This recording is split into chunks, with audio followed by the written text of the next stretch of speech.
Kuala Lumpur, capital of Malaysia, home to the world's tallest twin skyscrapers, the Petronas Towers, supported by the world's deepest foundation, spanned by the world's highest sky bridge.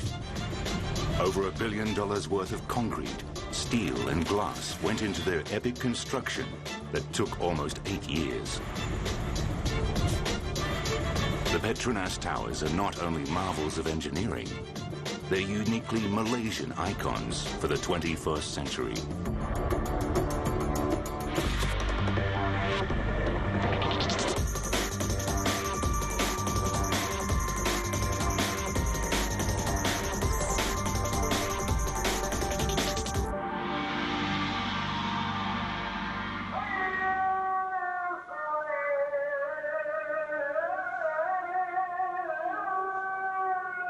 Malaysia is a bustling melting pot of races and religions.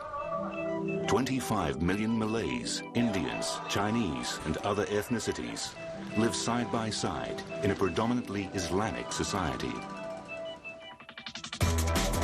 Economic development between the 1980s and 90s has also put the country on the fast track to becoming one of Southeast Asia's tiger economies.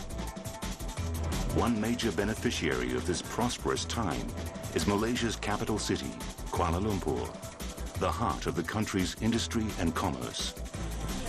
During this period, the physical landscape of the city transformed. Numerous construction projects emerged, making Kuala Lumpur one of the most built-up capitals in the region. One of my abiding memories of Kuala Lumpur in the 1990s was just the number of cranes on the skyline. I've never seen a city, I think, with so much construction going on. But despite the construction boom, the cityscape still didn't have a focal point, a single identifiable landmark that the world would come to know. Cities, city authorities, politicians everywhere are seeking to put their cities, put their nations on world maps. But it seems to me that perhaps there was a recognition in the 1990s that many people around the world didn't have a clear sense of where Malaysia was.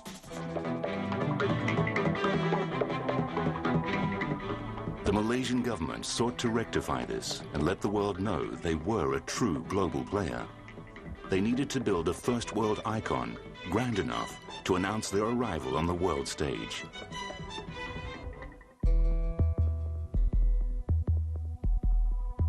Taking cues from iconic skyscrapers in the West, the Malaysians decided they would also build a one-of-a-kind skyscraper. Or in this case, two of a kind. They named them the Petronas Towers. At first, we were all told that this would be the headquarters of the national oil company, Petronas. This building is in Kuala Lumpur. It has to reflect the heritage of this country. It had to reflect the cultures. But very importantly, we said we wanted this building to look beautiful, to show progress. Alida Arif was one of the key administrators in charge of planning the towers. And, like many of her colleagues at the time, she saw the symbolic value in a skyscraper. It was very important of us for the symbolic reasons to show progress, to show aspirations of the country, that's aspirations for Malaysia to become an industrialized country.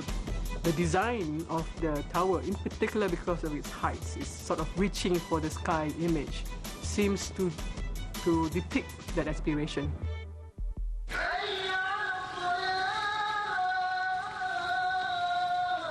The Petronas Towers were supposed to stand out as an ultra-modern icon, but they still had to retain their Malaysian identity and incorporate many of the nation's most identifiable cultural motifs into their design.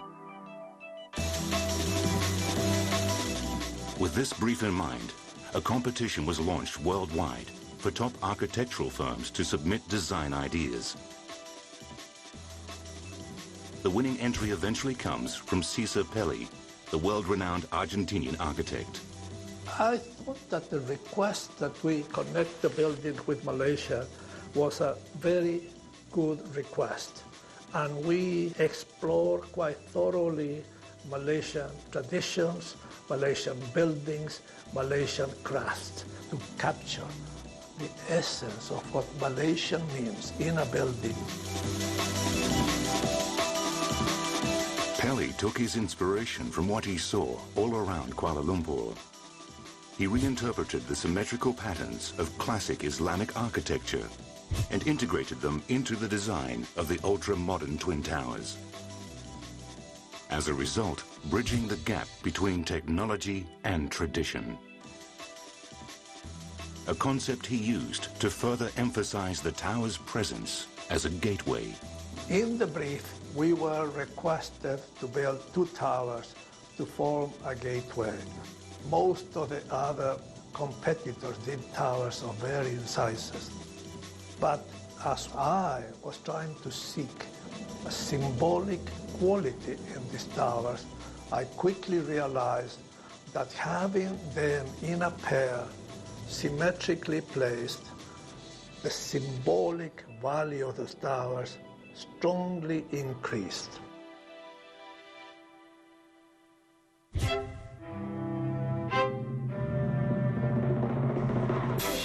With design decided upon, the engineering team was given a deadline of only 3 years to complete the construction of the Petronas Towers.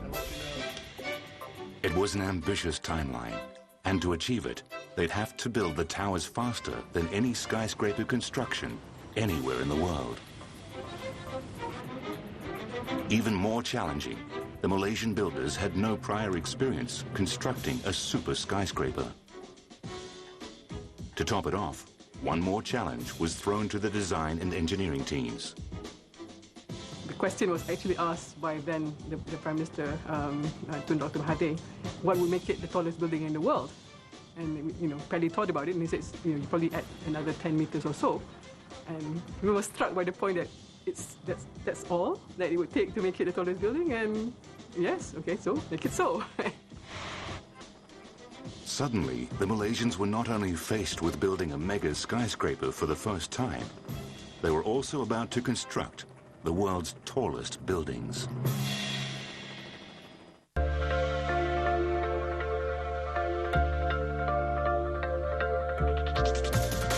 Today, Malaysia's capital, Kuala Lumpur, is identified by an iconic landmark, the Petronas Towers. People from all over come to see the world's tallest twin skyscrapers. But as much as the Petronas Towers stand out internationally, they're also able to blend into their Malaysian surroundings.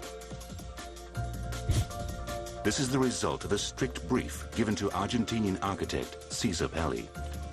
Pelli's design adapts the geometric shapes of Islamic architecture found all around Kuala Lumpur and reinterprets classical Islamic patterns.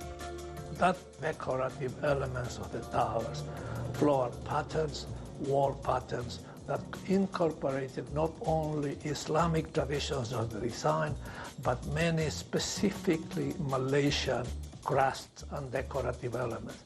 Those are now transformed into contemporary visions of what is a very old tradition. Even the shape of the building has its roots in Islamic design. 2 interlocking squares form the 8-pointed star shape of the tower's floor plate, an important motif in Islamic art that symbolizes unity and strength. This interlocking of the squares have played very importantly in the form floor plate of the tower. Now it's based on a simple geometric form of a square, okay, and interlocked with a second square, and this forms the basic geometric form of Islamic geometry. But the floor plate design has a fundamental problem. Its interlocking squares limit the usable floor space in the building.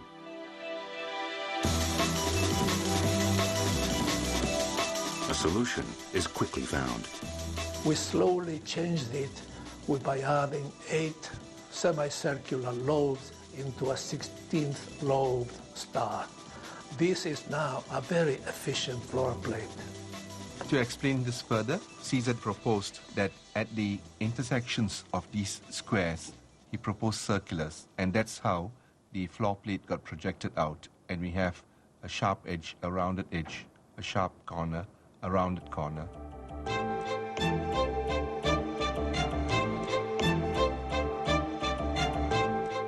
The major design issues may have been resolved, but the bigger challenge remained. How do you build the tallest skyscrapers in the world?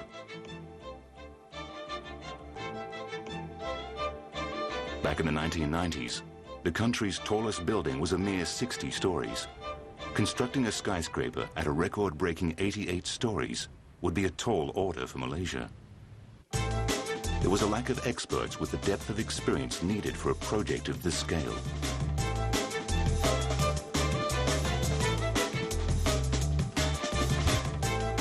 A multinational team was quickly assembled, the likes of which had never been seen in Malaysia before.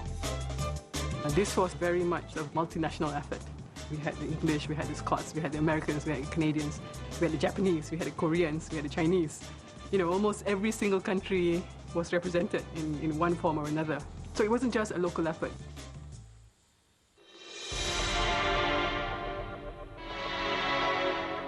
The engineer's first task is to figure out what material to build the Petronas Towers with.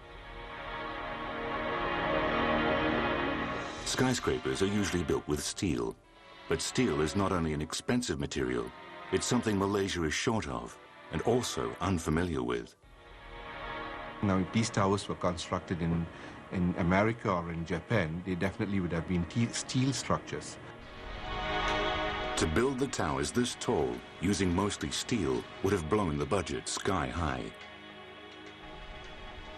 The solution was to go with the one material the Malaysian construction industry had in abundance: concrete.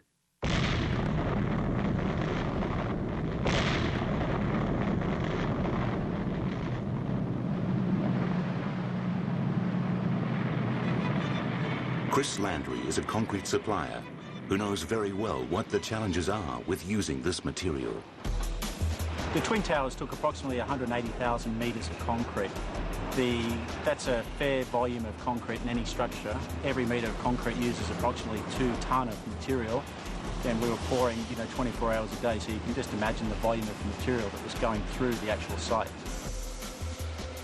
Concrete, the world's most common construction material. A building made of it can resist strong winds and absorb twice as much vibration as that of steel. But concrete isn't as light as steel. Using it would make the Petronas Towers the heaviest structure on Malaysian soil.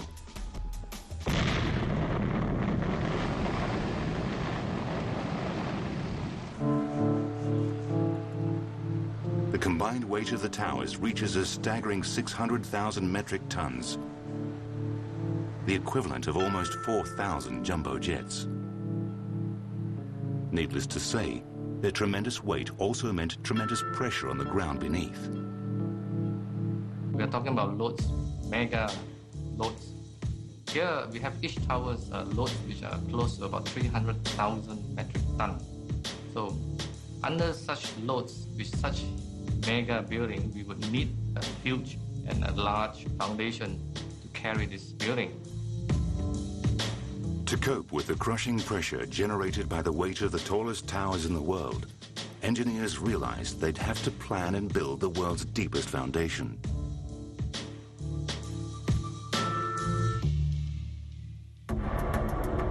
Kuala Lumpur sits in the Klang Valley, a flat alluvial land surrounded by limestone hills. But while the valley's floor appears to be a smooth and unchallenging landscape, what's underneath can be as erratic as the limestone outcrops that encircle it. Building the world's deepest foundation on such unpredictable ground would be easier said than done. Before building the massive foundation, the geotechnical profile of soil conditions at the site will have to be studied. This involves drilling over 400 exploratory boreholes into the earth. Stephen Tong was the structural engineer on the ground whose task was to examine the test results. To his dismay, his worst fears came true. The location sits on the edge of a cliff. Being a tower of this height, you know that the stresses underneath the soil are tremendous, and sitting on a cliff means that it causes tilt on the tower. The underground cliff that the towers are to sit on is limestone bedrock that starts shallow but slopes steeply downwards more than 180 meters.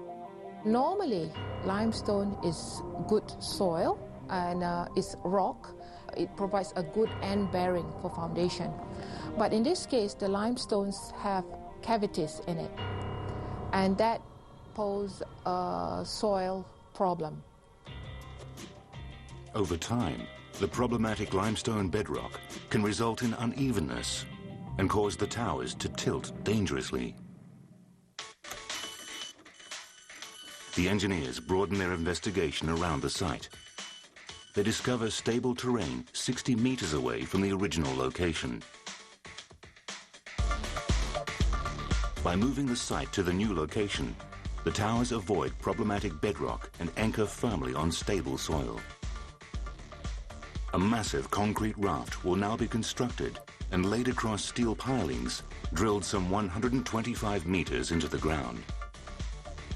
The foundation system of these buildings is actually a combination of pile raft foundation. Piling meaning deep columns penetrating into the soil, and the raft capping all these columns.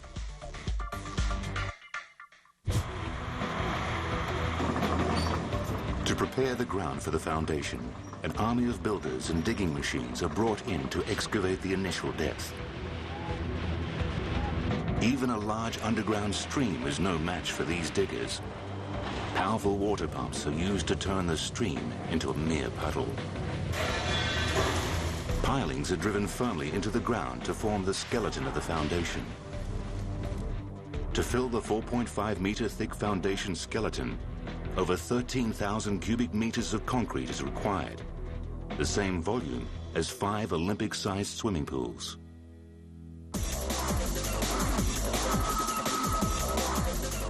The quick-drying nature of concrete meant that any delay could ruin the entire pour. So the team sets a punishing pace, pouring an average of 1 truckload of concrete every single minute.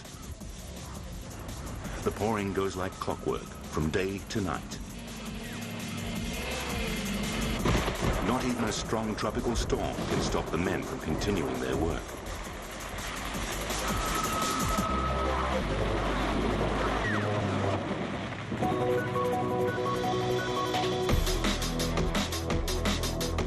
After 1 year of planning and building, the massive foundation was finally ready to support the heavy loads of the Petronas Towers. There's no time to waste. Engineers had just 2 years left to build the towers that would become the tallest skyscrapers in the world. There would be no room for mistakes.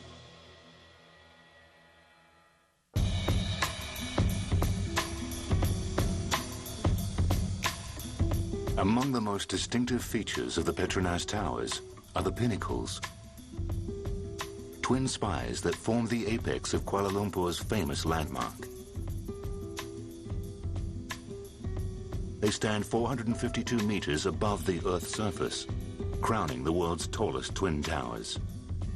The idea of wanting to have the form of the building extend itself as much as you can into the sky, I think it's a basic human impulse. It's the desire, perhaps, of trying to connect our earthly beings with something higher in the sky. Today, the Petronas Towers provide an effortless view of the Kuala Lumpur landscape. But 10 years ago, taking the towers to their record-breaking height was not so easy.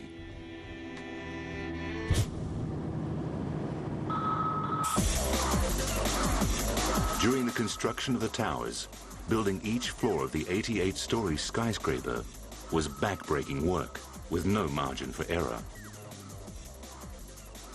As the Petronas Towers began to take shape, engineers had to maintain the tower's verticality. This means keeping the building straight as it climbs to the top.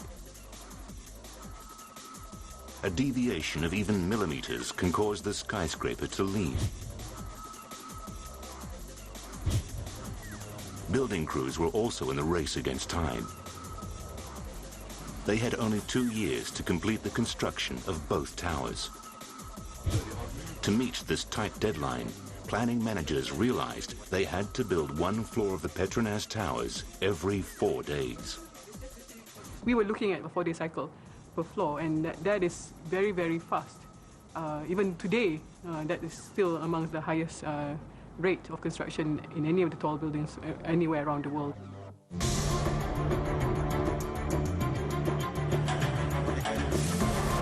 To maintain the rapid 4-day cycle without compromising the integrity of the structure, engineers decide to use concrete. Besides its strength, builders in Malaysia were more familiar with concrete and worked faster with it. But using ordinary concrete to construct tower columns 452 meters high would result in massive column sizes and affect the building's design. So high-strength, more compact concrete was needed to streamline the columns. The problem was, this type of concrete had never been used in Malaysia before.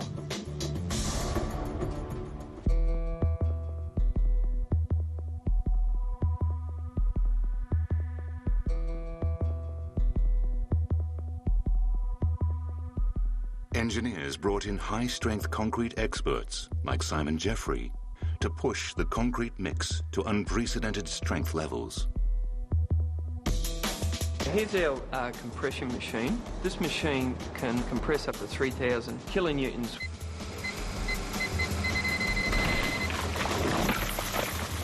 When we're dealing with skyscrapers, we have zero margin for error. How we guard against it, our primary guard is we over-design our mix. For example, the grade 80 that we supplied to the towers, the average strength achieved was 101 megapascals. That's 25% stronger than what the engineers stipulated. The grade 80 high-strength concrete is so strong, it's able to withstand the combined weight of 500 elephants for every square foot.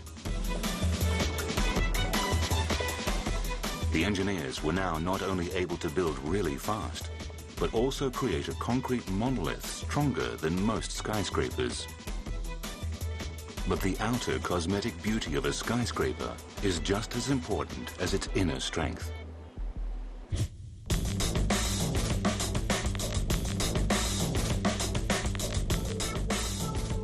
Besides trying to build the tallest skyscrapers in the world, the Malaysians wanted to build one of the most beautiful buildings in the world. But beautifying giant skyscrapers is no easy task. It would involve using over 80,000 square meters of steel to add another unique feature to the towers. These are the only 2 towers in the world which are cladded in stainless steel, completely. The stainless steel is a beautiful material.